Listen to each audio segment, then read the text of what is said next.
Bismillahirrahmanirrahim. Innallaha wa malaikatahu yusholluna 'alan nabi. Ya ayyuhalladzina amanu shallu 'alaihi wa sallimu taslima. Allahumma shalli wa sallim 'ala sayyidi wa habibi wa tabibi qalbi wa jasadi wa ruhi sayyidi rasulillah Muhammad ibni Abdillah as-sadiqil amin wa ala alihi wa sahbihi ajma'in. Allahumma shalli wa sallim ala sayyidi wa habibi wa tabibi qalbi wa jasadi wa ruhi sayyidi rasulillah Muhammad ibni Abdillah as-sadiqil amin wa ala alihi wa sahbihi ajma'in. Allahumma shalli wa sallim ala sayyidi wa habibi wa tabibi qalbi wa jasadi wa ruhi sayyidi rasulillah Muhammad ibni Abdillah as-sadiqil amin wa ala alihi wa sahbihi ajma'in. Allahumma salli ala sayyidina Muhammadin an-nabil mahfuz sayyidi hadadil qulub wa wasilatina ilallahil ma'bud wa ala alihi wa sahbihi wa sallim. Allahumma salli ala sayyidina Muhammadin an-nabil mahbub sayyidi hadadil qulub wa wasilatina ilallahil ma'bud wa ala alihi wa sahbihi wa sallim. Allahumma salli ala sayyidina Muhammadin an-nabil mahbub sayyidi hadadil qulub wa wasilatina ilallahil ma'bud wa ala alihi wa sahbihi Allahumma salli wa sallim wa barik alaihi wa ala alihi. Assalamualaikum warahmatullahi ta'ala wabarakatuh. Waalaikumsalam. Bismillahirrahmanirrahim. Alhamdulillahi rabbil alamin. Allahumma shalli wa sallim ala sayyidina Muhammad wa ala ali sayyidina Muhammad. Nawaina ta'alluma wa ta'lim wa tadhakkur wa tadhkir wa naf'a wal intifa' wal ifadata wal istifada wal hatta ala tamassuki bi kitabillahi wa sunnati rasulih sallallahu alaihi wasallam wa du'a ila al-huda wa dilalata ala al-khair ittiba'a mardatillah wa qurbi wa thawabi wa husnul khatimah ma'al lutfi wal afiyah wa salahil aqibah fid din wa dunya wal akhirah ala hadhihi niyyah wa ala kulli niyatin salihah wa ila hadratin nabiy Muhammadin sallallahu alaihi wasallam. Al-Fatihah. A'udzu billahi minasy syaithanir rajim. Bismillahirrahmanirrahim. Alhamdulillahi rabbil العالمين الرحمن الرحيم مالك يوم الدين إياك نعبد وإياك نستعين اهدنا الصراط المستقيم صراط الذين أنعمت عليهم غير المغضوب عليهم ولا الضالين آمين. Alhamdulillah wa kafa wassalatu wassalamu ala sayyidina Muhammadin Mustafa wa ala alihi wa sahbihi ahli sidqi wal wafa. Allahumma salli wa sallim wa barik wa karrim wa majid ala sayyidina Muhammadin miftahi babi rahmatillah adada ma fi ilmillah salatan wa salaman daimaini bidawami mulkillah wa ala alihi wa sahbihi wa man walah wa la hawla wa la quwwata illa billahil aliyil azim. Amma ba'd. Alhamdulillah, puji syukur kita kehadirat Allah Subhanahu wa taala yang sampai detik ini kita diberikan kemudahan oleh Allah Subhanahu wa taala untuk duduk bersama, berkumpul bersama, bermajlis bersama, menuntut ilmu agamanya Allah Subhanahu wa taala, menjalankan apa yang diajarkan oleh Nabi besar Muhammad sallallahu alaihi wasallam, mudawamah atas hal yang baik. Insyaallah nikmat ini tidak dicabut oleh Allah Subhanahu wa taala sampai kita wafat dalam keadaan husnul khatimah. Amin ya rabbal alamin. Salawat dan salam kita hadiahkan kepada junjungan alam Nabi agung Nabi besar Muhammad sallallahu alaihi wasallam, yang dengan salawat yang kita baca tadi kita minta kepada Allah Subhanahu wa taala agar kita diberikan selalu keberkahan umur, keberkahan rezeki, keberkahan hidup, diberikan kemudahan di dalam segala urusan, diangkat derajat kita, diampuni dosa-dosa kita, diangkat semua penyakit dari diri kita, keluarga kita mendapatkan keberkahan daripada kita sebab kita menuntut ilmu insyaallah. Amin ya rabbal alamin. Ma'asyiral muslimin, jamaah majlis taklim, majlis zikir Haddadul Qulub yang dirahmati oleh Allah Subhanahu wa taala. Tak lupa kita doakan juga pengasuh majlis taklim zikir Ratib Haddad, majlis Haddadul Qulub. Majlis taklim ini Habib Hamid Barak dan keluarga, mudah-mudahan guru-guru kita yang mengajar di sini, yang menimba ilmu juga, yang memberikan ilmunya, insya Allah mudah-mudahan Allah selalu memberikan kemudahan dalam setiap urusannya, memberikan kemudahan di dalam setiap dakwahnya. Insya Allah ilmu yang beliau berikan mendapatkan menjadi ilmu yang bermanfaat, khususnya bagi kita yang menuntut ilmu, dan mudah-mudahan dapat mengamalkan ilmunya insya Allah. Amin ya rabbal alamin.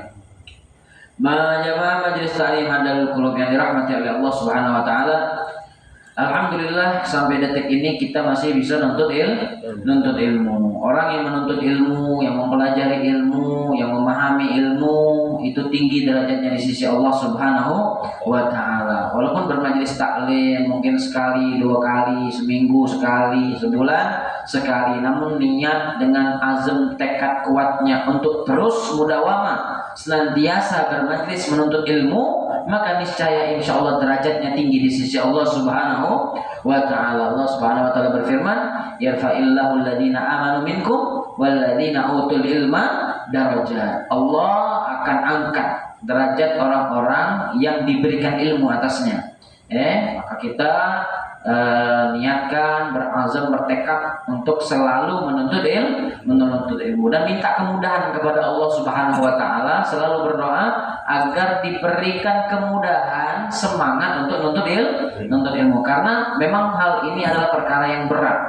Tapi dinaskan di dalam Al-Quran, juga di dalam sabda Nabi Muhammad SAW adalah kewajiban bagi kita setiap muslim, setiap muslimah, setiap mukminah untuk menuntut ilmu, apalagi yang menjadi kewajiban bagi dia berkaitan dengan ibadah dia sehari-hari. Maka orang yang menuntut ilmu, yang ada ilmu pada dirinya, insya Allah akan Allah berikan derajat yang tinggi di sisi Allah Subhanahu wa taala. Insya Allah, bukan hanya di dunia, di alam akhirat insya Allah, di hadapan Allah Subhanahu wa taala, orang yang menuntut ilmu, yang mendapati ilmu, yang ada ilmu pada dirinya, ilmu yang baik, ilmu agama, maka niscaya insya Allah tinggi derajatnya di sisi Allah Subhanahu wa taala. Nabi Muhammad sallallahu alaihi wasallam bersabda, yang sering kita dengar hadis ini, beliau menyampaikan, kun aliman, jadilah kita ini,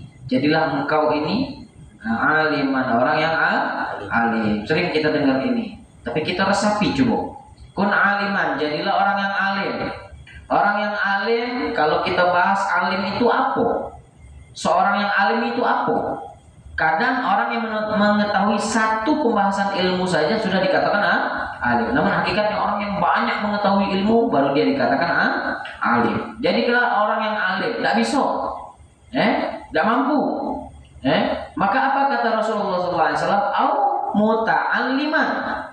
Nah, belajar. Muta'allim ini memang betul-betul tekadnya untuk belajar. Bukan cuma sesekali, tapi memang betul-betul dia ingin belajar ilmu. Ada yang ngomong, elah tua, kan banyak gawe, macam ini salo, nak belajar salo. Kadang omongan itu cuma alasan, gengsi, tak tahunya. Kumpul sama budak-budak muda gengsi, kumpul sudahlah, bukan zamannya kita duduk bareng belajar ilmu, sudahlah, lemaklah kita. Nauzubillah, nauzubillah min zalik. Jangan sampai kita terpengaruh dengan ucapan-ucapan orang yang di luar sana yang mengatakan seperti itu. Bukan zamannya lagi kita duduk bareng macam itu, dengarkan ini. Nauzubillah. Padahal kewajiban bagi dia kalau dia mengaku Islam, mengaku mukmin beriman. Maka dari itu kata Rasulullah SAW, jadilah kamu orang yang belajar. Tidak bisa juga au mustami'an, dengar jadilah. Banyak yang hadir majelis itu kadang tak bawa buku, tak nyatet, tak apa, bawa api nyatet juga tidak, apa-apa tidak, dengar ke kadang selawar seliwir, masuk kuping kanan keluar kuping kiri, kadang masuk juga tidak. Duduk di majelis tapi pikirannya kemana? Itu banyak, tapi berkah dia duduk di majelis ilmu, mustami, menyengaja mendengar. Bukan sami, bukan selintas dengar tidak, bukan wong yang lewat depan majelis kan ada terdengar kan, terdengar. Tidak, ini duduknya menyengaja untuk mendengar ilmu.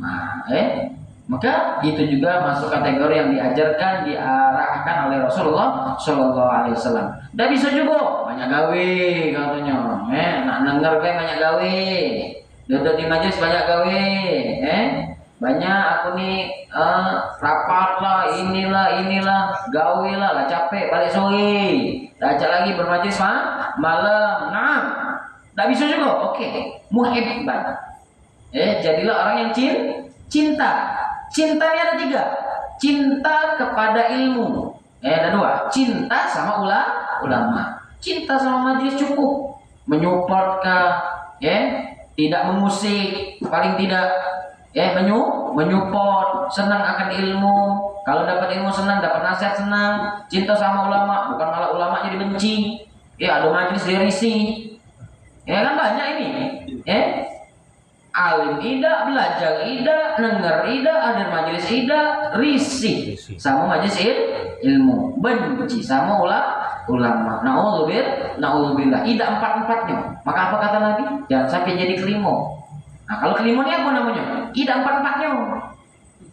Maksudnya jangan jadi yang kelimo ini maksudnya apa? Ida termasuk 4-4-nya. Dak alim, dak galak belajar, dak galak denger, dak galak ajar majelis alim, benci ulo. Benci sama ilmu, benci sama ulama, benci sama majelis. Ini masuk dalam kategori kelimo. Jangan jadi yang kelimo, maka kamu akan celaka. Nah, ini yang ngaturkan Rasulullah Shallallahu Alaihi Wasallam. Nah, sekarang ini majelis menyusut, itu tadi. Kadang memang dari diri dia, kadang juga dari pengaruh. Nah, pengaruh kawan, ajak-ajakan, lalu malah kita nongki malam ini, bandrek lemah, akhirnya tidak jadi majelis. Kita nongki situ ada martabak sayur, tidak jadi majelis. Nah, ini ajak-ajakan kawan kadang. Maka dari itu cari kawan yang benar. Tidak harus muda, tua juga sekarang macam itu, ajak-ajakan, ajak-ajakan. Lebih parah anak-anak muda memang. Maka dari itu kita perhatikan anak-anak kita, teman-teman kita, sahabat-sahabat kita yang pacak diajak, pacak didakwahi, pacak diberikan nasihat. Bismillah, kalau dia berubah luar biasa, pahalanya ngalir ke kita. Dia hadir majelis baik karena ajakan kita. Kita yang ajak dia, menyemangati dia, hadir majelis luar biasa. kita dapatkan pahala istimewa tersendiri karena kita menyampaikan suatu kebaikan kepada dia sehingga dia mengikutinya.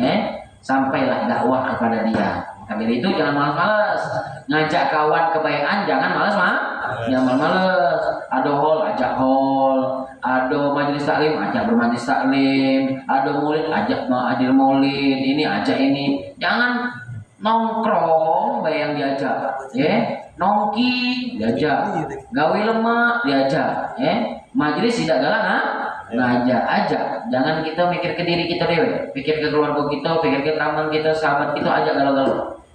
Jangan kita nak dewe, udah galak, sudahlah be, urusan-urusan mereka, gawe-gawe mereka, pribadi-pribadi mereka, tidak usahlah kita nak melok-melok. Tidak macam itu caranya. Tidak seperti itu konsepnya. Ajak mereka, sampaikan kebaikan kepada mereka. Ini yang diajarkan oleh Rasulullah Sallallahu Alaihi Wasallam. Bahkan ilmu itu menjadikan seorang yang tadinya hina ini menjadi mulia.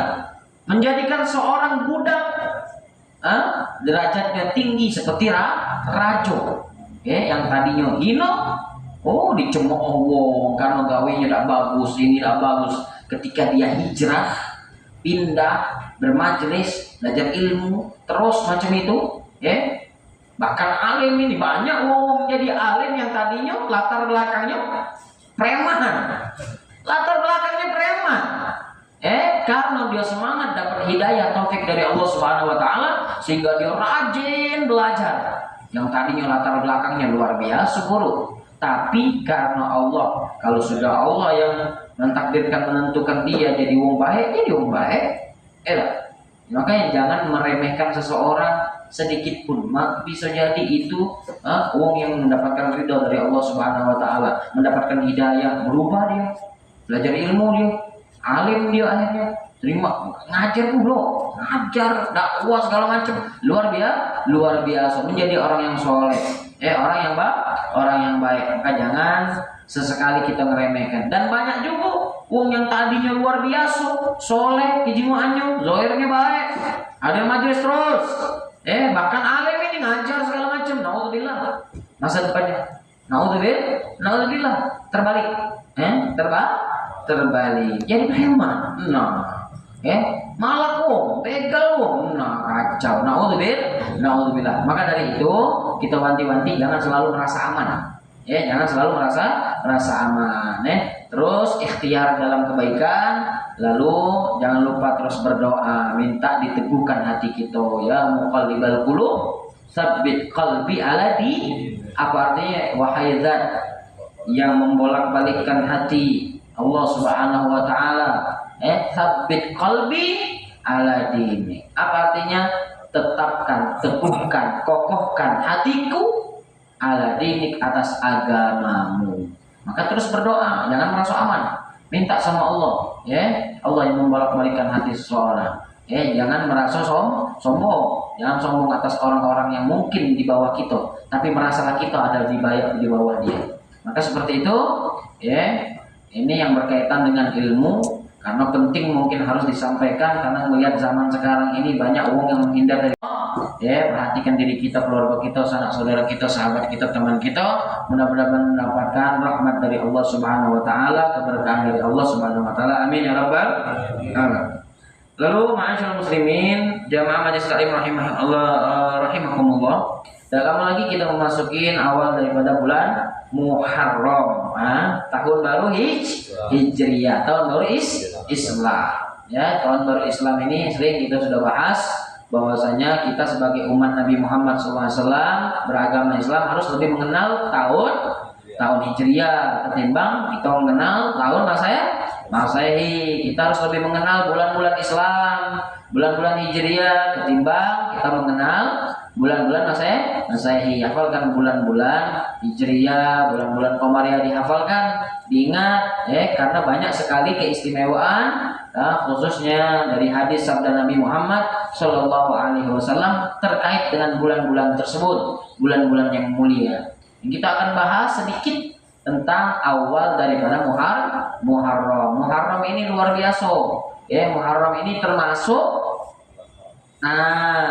bulan haram, bulan yang mulia yang diagungkan oleh Allah, bukan haram. Oh, bulan ini haram. Apa maksudnya haram? Mulia, agung, istimewa, dimuliakan oleh Allah Subhanahu wa taala. Ini bulan termasuk bulan-bulan dari 4 bulan ini. Zulqa'dah, Dzulhijjah, nah sekarang Muharram. Kaki ada bulan Rajab, Nggak usah ngantuk ke bulan Rajab sama bulan Muharram afdol mana utama galau.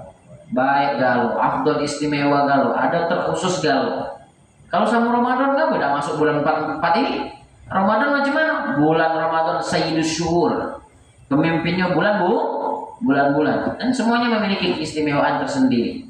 Nah, salah satunya ini bulan Muharram. Paling tidak kita menjelang bentar lagi masuk awal bulan Muharram atau awal daripada tahun baru Islam atau tahun Hijriyah. Apa itu hijrah? Berpindah dari satu kepada yang lain. Berpindah artinya khususnya adalah berpindah daripada keburukan menjadi kepada kebaikan. Hijrah juga dimanakan meninggalkan yang tadinya mungkin tidak baik, buruk, tinggalkan keburukan, tinggalkan maksiat, tinggalkan hal-hal yang tidak pantas, menuju kepada hal yang baik. Ini namanya hijrah. Kan banyak sekarang ini kan sahabat Gen Z. Kalau sekarang ini anak-anak muda sekarang ini ada katanya sahabat hijrah, sahabat hijrah, tapi buka jilbab terus. Sahabat hijrah nantinya. Buka aurat terus, tapi tidak jadi masalah. Dalam artian bukan tidak jadi masalah. Oh, berarti boleh buka aurat? Bukan, haram buka aurat.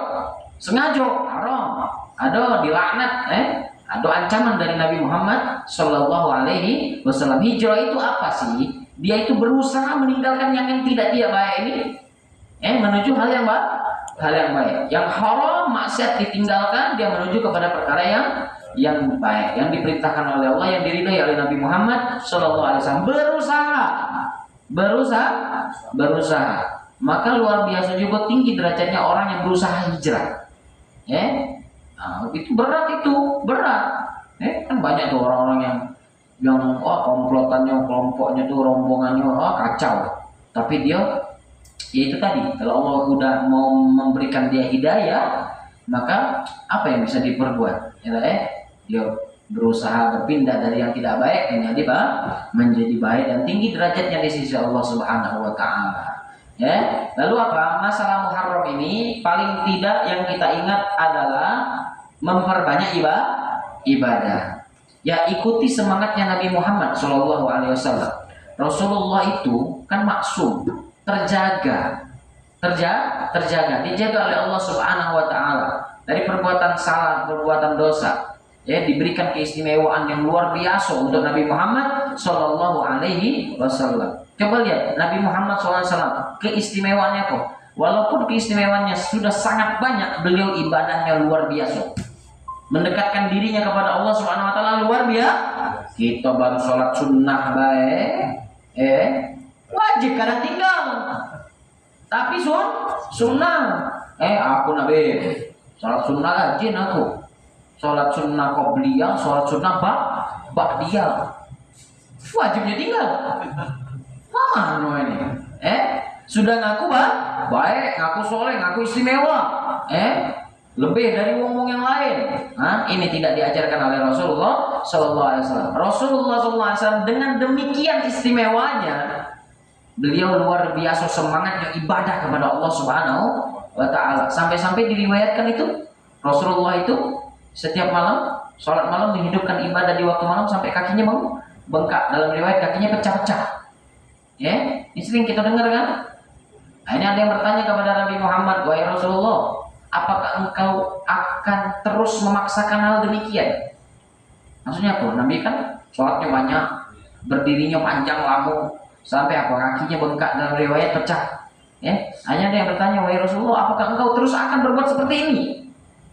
Apakah engkau terus akan berusaha seperti ini, memaksakan dirimu dengan ibadah yang sangat panjang, sangat banyak, sampai menyulitkan anggota tubuhmu? Apa kata Rasulullah SAW? Apakah aku tidak boleh menjadi orang yang selalu bersyukur? Coba ini jawaban Nabi. Ya, dalam artian apa? Dengan demikian istimewanya Nabi, tapi tetap semangat untuk dakwah, semangat untuk ibadahnya luar biasa. Apa kata beliau? Apakah aku tidak boleh menjadi orang yang selalu bersyukur? Dalam artian bukan sekali bersyukur, selalu bersyukur karena nikmat yang Allah berikan kepada kita ini sangatlah banyak. Kita syukuri kalau tidak mampu gitu. Jangan sekali bersyukur, tapi dengan berulang-ulang kita bersyukur. Ini jawaban Nabi yang menjadi penyemangat bagi kita yang mendengarnya. Bagi kita yang mendengarkan, yang sangat minim ibadah, tapi maksimal dosa.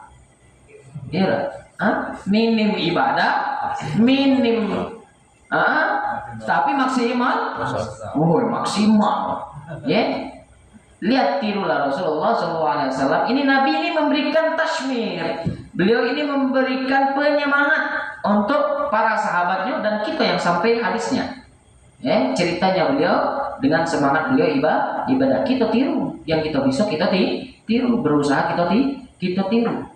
Bahkan Rasulullah SAW yang kita dengar selalu beristighfar. Sehari sekian, sekalian. Nah itu apa? Untuk menyemangati kita sebagai umatnya. Madai Nabi seperti itu, kita tidak galak macam itu. Bahkan kata Nabi memberikan semangat kepada kita bahwasanya Rasulullah SAW itu berkata seperti ini. Lau ta'lamuna ma'a'lamu la dahiktum qalila wa la bakaitum katsira.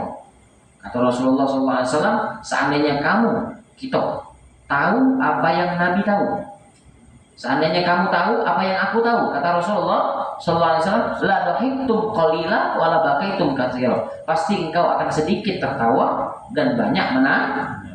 Paham lagi kira-kira? Seandainya kata Nabi kalian tahu apa yang aku tahu, maka kau akan sedikit tertawa dan banyak menangis. Akhirnya ada yang nanya sama Rasulullah SAW, wahai Nabi, wahai Rasulullah, emang apa yang kau tahu? Waduh, emang apa yang kau lihat? Apa yang kau tahu sehingga kau mengatakan sedikit menangis, sedikit tertawa, banyak menangis? Apa Rasulullah? Rasulullah mengatakan, aku sangat mengetahui tentang surga dan sangat mengetahui tentang neraka. Mana sifatnya, siapa yang bakal masuk ke surga dan neraka, apa yang mendorong mereka bisa masuk surga dan neraka, sifatnya surga, kenikmatan yang ada di dalam surga, azab pedih yang ada di dalam neraka. Kalau kau tahu hakikat itu semua, maka engkau akan sedikit tertawa dan banyak menangis. Simple jawaban Nabi Muhammad SAW. Ini Nabi memberikan kita semangat, semangat. Apalagi kita sudah mau meninggalkan tahun ini dan akan memasuki tahun yang baru. Kita buka lembaran baru, kita semangat kembali menuntut ilmu dan beribadah, menjalankan ketaatan, mengikuti apa yang dicontohkan oleh Rasulullah SAW. Mudah-mudahan bermanfaat, insyaallah, amin ya rabbal alamin. Masyaallah muslimin rahimani wa rahimakumullah. Jadi apa yang kita baca amalkan ibadah puasa. Di antaranya apa? Puasa.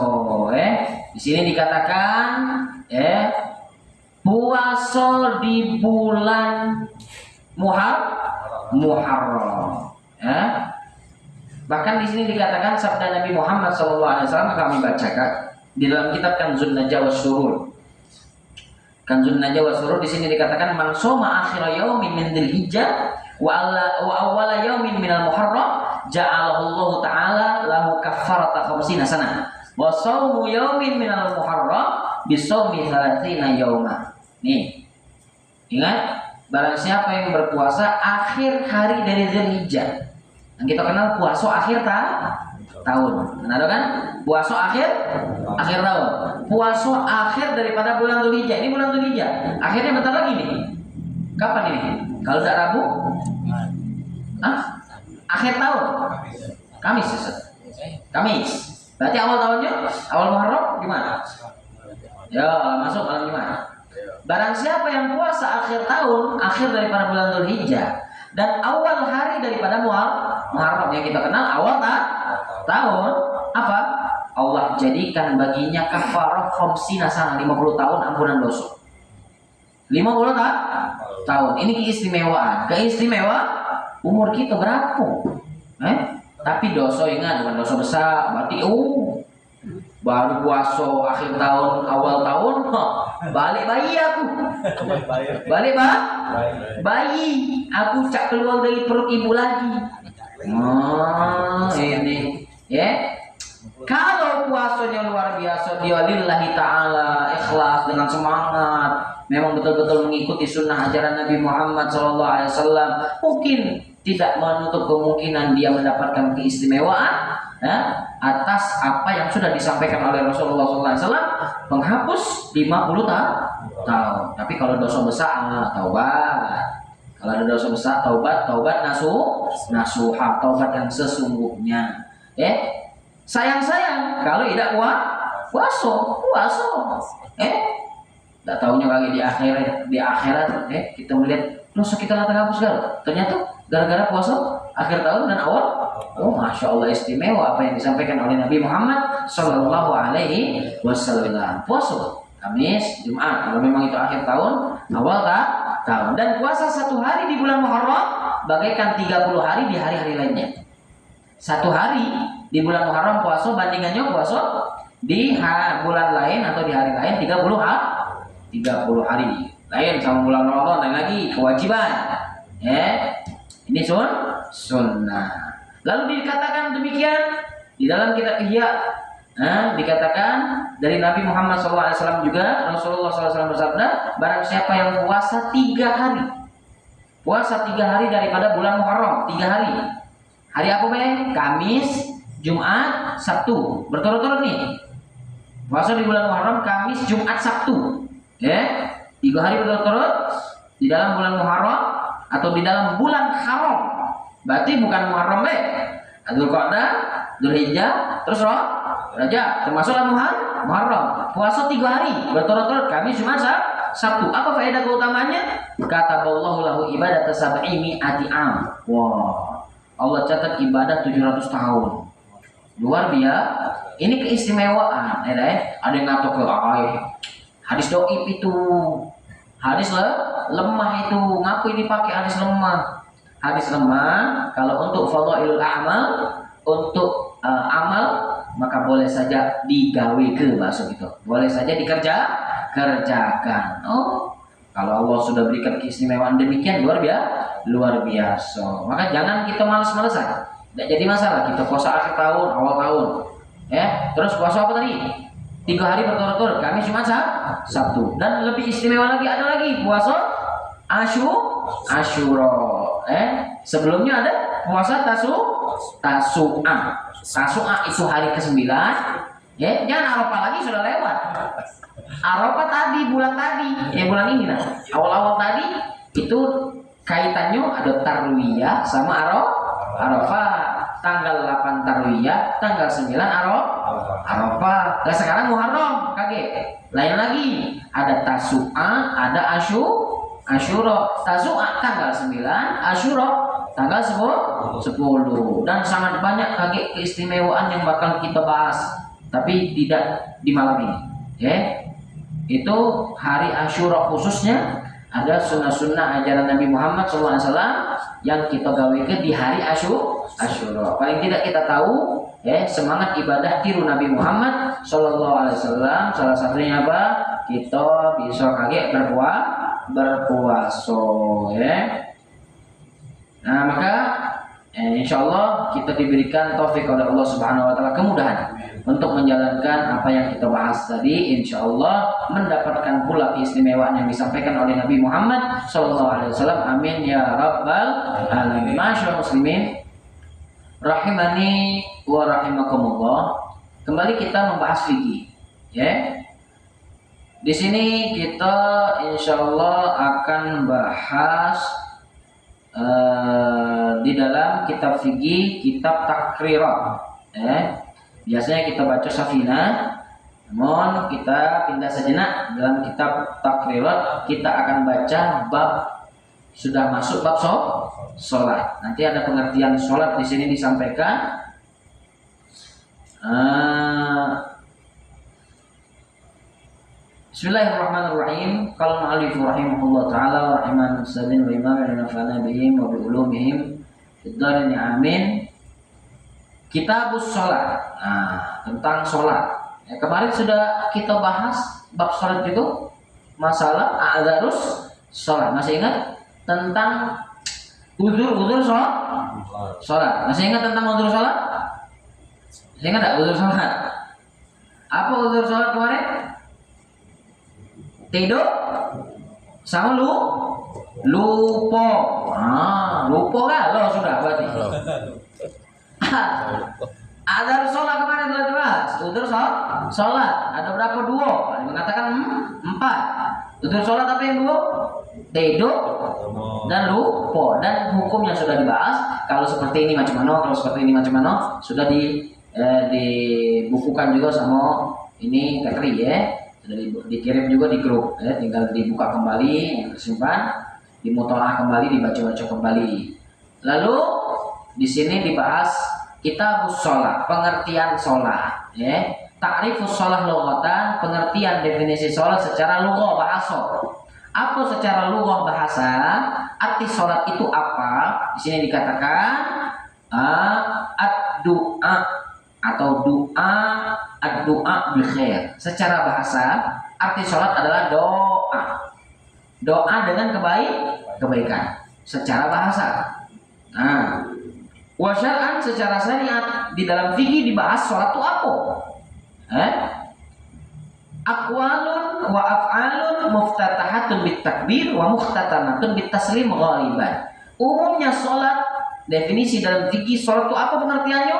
Aqwal, ucapan-ucapan, af'al, perilaku-perilaku, muftatahatun bit takbir yang diawali dibuka dengan takbir apa namanya? Takbiratul ihram wa muhtatamatun bit taslim dan ditutup dengan salam. Ghaliban umumnya itu salat secara syar'an. Ya. Quyud ta'rif qaulu ghaliban kharaja bihi annahu qad takunu shalah katali. Di sini dikatakan salat itu kadang macam ini modelnya. Aqwalan la af'alan. Hanya kaul saja tapi tidak af'al. Tidak ada kayak ruku, i'tidal, lalu sujud, lalu duduk antara dua sujud, lalu berdirilah lagi. Ada yang berdiri terus. Salat apa? Takbir, masih berdiri dulu. Takbir, masih berdiri dulu. Salat apa? Salat jenazah. Makanya belajar salat jenazah belajar. Karena ada salat jenazah pakai ruku. Enggak ada enggak? Ada viral belum? Hah? Nah, waktu Covid kemarin, belajar. Salat jenazah kate ruku, kate sujud. Oh, ini soal pakai ruku. Sujud berarti tadi. Hah? Nah, ya.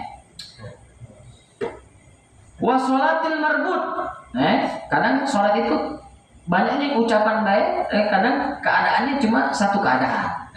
Tapi masih dalam keadaan berdiri. Seperti sholatil marbut di sini dikatakan sholat orang yang diikat. Kan ada tuh orang yang disandra bahasanya itu diikat aja apa dia. Tapi kalau memang memungkinkan dia untuk sholat. Mulut baik. Nah, sujud naruku mana dia tidak baca di diikat mana tidak baca ngaku-ngaku. Lalu apa? Wal marid alladhi yujri arkanas shalah ala qalbi. Dan orang sakit, contohnya apa yang orang sakit apa yang tidak baca bergerak sama sekali? Stroke. Orang sholatnya yujri as-shalah arkanas shalah ala qalbi. Pakai hati, pakai mata. Baca juga. Oke. Hati. Ini saking istimewanya sholat dalam keadaan demikian tetap wajib sholat. Hanya ibadah sholat luar biasa ibadah sholat. Ada sholat seperti itu demikian. Ada lagi bentuk sholat itu af'alan la aqwalan. Gawe baik, pekerjaan baik, perilakunya baik, gerakannya baik, tapi kata tidak ucapan. Seperti sholatnya siapa? Sholatnya wong bisu. Nama suratnya mau bisu bersuara tidak? Ada kaul ucapan yang terlontar apa tidak? Ada tidak. Tapi gerak dia baca gerak. Jangan gara-gara bisu dah gara-gara. Baca ucap aku, berarti tidak telah sholat. No, udah baca. Kami ada hukum tersendiri. Ada buto, ada tuli, ada bisu. Wajibkah mereka sholat? Wajibkah mereka sholat? Bisu buto wajib. Tuli wajib. Tuli dan bisu. Tuli dan apa? Buto. Ayo. Tuli dan buto. Wajib tak sholat? Wajib.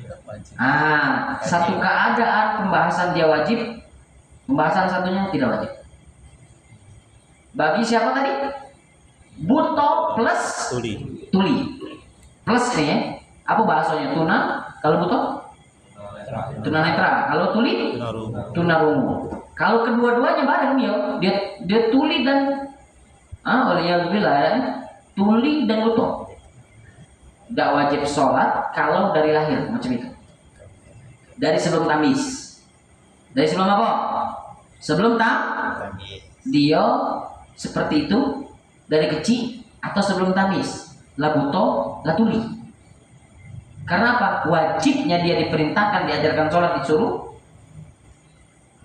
Diajarkan sholat, diperintahkan sholat dari umur 7 tahun atau ketika tamis, bukan balik, kejauhan balik, tamis. Umur 10 tahun perintahkan adalah bukan balik, nunggu balik kelamuan. Tamyiz, sinit tamyiz. Umur tamis umumnya 7-8 tahun, ada yang mengatakan 6 tahun. Intinya tamis ya, sudah dibahas tamis waktu itu. Lah kalau dia buta plus tuli dari kecil. Dari kapan? Dari lahir, dari kecil, sebelum tamis. Atau lahir dia aman-aman deh. Tapi sebelum tamis, masih umur berapa? 3-4 tahun, 5 tahun. Dia alhamdulillah buto dan tuli. Maka macam mana modelnya? Tidak wajib sholat ya. Tidak wajib sholat. Kalau ini berkelanjutan terus sampai dia tua dewasa. Ya. Tidak wajib tuh ngapo? Ngapo tidak wajib? Karena tidak sampai dakwah kepada dia. Ini poinnya. Ngapo tidak wajib dia sholat? Karena tidak bisa sampai dakwah kepada dia. Tidak bisa, tidak sampai pengajaran kepada dia tentang sholat. Butuh dan tuli. Walaupun dia baca ngomong, baca berbicara, tapi tidak baca nyingok, tidak baca nengar. Karena dua ini alat untuk memahami suatu perkara. Buto misalkan, tapi baca dengar sampai dakwah kepada dia bisa. Tuli tapi baca lihat ngerti baca. Paham? Tapi kalau sudah dua-duanya, apa alatnya untuk sampai kepada dia dakwah? Pengajaran, pemahaman untuk sampai kepada dia. Kalau sudah buto plus tuli tidak sampai. Sulit. Tapi kalau seandainya ada alat atau suatu perkara yang bisa membuat dia sampai dakwah, pemahaman, pengajaran kepada dia, walaupun dalam kondisi buto plus tuli, maka balik lagi kaget wajib sholat. Paham pembahasan ini? Kalau setelah tamis atau bahkan setelah balik baru datang buto dan tuli, maka tetap wajib sholat. Paham? Ini bedanya. Kalau tadi apa? Buto dan tuli dari lahir atau sebelum maka tidak wajib sholat. Tapi kalau ada suatu perkara alat sampai bisa, maka baru balik wajib sholat. Kalau buto dan tuli setelah tamis mendekati balik atau bahkan sudah balik, maka dia wajib sholat. Jadi itu poinnya. Ya paham ya? Paham. Tapi kalau cuma salah satu kalau wajib sholat. Ini paham sampai sini? Nah, ini perlu diketahui. Lalu yang ketiga, la af'ala wala aqwalan. Tak katik pekerjaan, tak katik perilaku pekerjaan geraknya, tak katik saut atau suara atau kaul ucapannya. Seperti sholatnya wong bisu dan diikat. Dia bisu, diikat pula. Kemana sholatnya? Tidak keluar suara, tidak keluar ini, tidak baca gerak. Ini cuma apa ini? Ini cuma secara zahir sholatnya modelnya ada model-modelnya. Itu tadi. Tapi alhamdulillah kita sholat ada kaul, ada af'al, ada akwal, ada af'al. Kita sholat ada ucapan, kita bisa berbicara. Alhamdulillah nikmat dari Allah. Pacak bergerak, melakukan rukun sholat, gerakan sholat, kalau kita bisa dan diberi akal gitu. Diberi akal, bisa memahami, bahkan kita diberikan taufik oleh Allah untuk memahami ilmu. Luar biasa, ini nikmat apa lagi kau dustakan ini? Ya, ini nikmat dari Allah Subhanahu wa taala. Maka syukuri nikmat-nikmat yang banyak sekali ini dari Allah dengan apa? Dengan kita mengamalkan ketaatan, dengan kita mengamalkan kewajiban, dengan kita mengamalkan sunnah dan seterusnya. Itu cara kita mensyukuri nikmat Allah Subhanahu wa taala. Dan dilanjutkan di dalam kitab fikih ini, takrirat ini dijelaskan fadlus shalah. Keutamaan sholat, dan keutamaan sholat itu banyak. Di sini dikatakan hiya ar-ruknus tsani min arkanil Islam. Sholat itu rukun kedua daripada rukun Islam. Dan juga di sini datang pada hadis Nabi Muhammad SAW, innal abda idza qama fis shalah futihat lahul jinan. Seorang hamba kalau dia sholat, memulai sholat, futihat lahul jinan, maka dibuka surga untuk dia. Mulai sholat, baru berdiri mengerjakan sholat, selesai mengerjakan sholat, futihat lahul jinan. Maka itulah wong kalau wafat dalam keadaan sholat, atau habis mengerjakan sholat, habis ibadah, misalnya wafat, kadang dalam keadaan sujud wafat, kadang-kadang berdiri wafat. Ini wong yang sudah disiapkan surga untuk dia oleh Allah Subhanahu wa taala. Maka itu yang kita minta, senantiasa beribadah seperti itu. Wa kushifalul hijab bainahu wa baina rabbih. Wong kalau salat, mengerjakan salat, maka akan dibuka aling-aling antaranya dan Tuhannya. Menjadi sangat dekatlah dia kepada Allah Subhanahu wa taala. Wastaqbalat hurul ain. Siap bidadari menyambut dia. Ini keutamaan sholat. Bukan bidadari. Wa inna fis sholat la shifa. Di dalam sholat ada kesembuhan. Jadi kalau misalkan wong sakit tidak galak sholat, padahal sholat itulah untuk penyembuh dia itu sholat. Sholat seperti pembacaan Al-Quran. Wong kalau sakit yakin dengan membaca Al-Quran ada kesembuhan. Di dalam Al-Quran ada kesembuhan. Maka kalau kita sakit, sakit apa baik?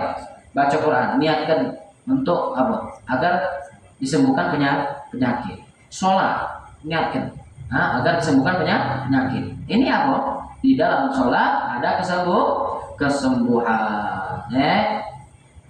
Lalu di sini dikatakan juga wa innal abda, kata Rasulullah SAW, hamba kalau sudah dia mengerjakan sholat, berdiri dia sholat, utiya bidunubihi fawudi'at ala ra'si au ala atikihi fakullama raka'a au sajada tasaqatat anhu.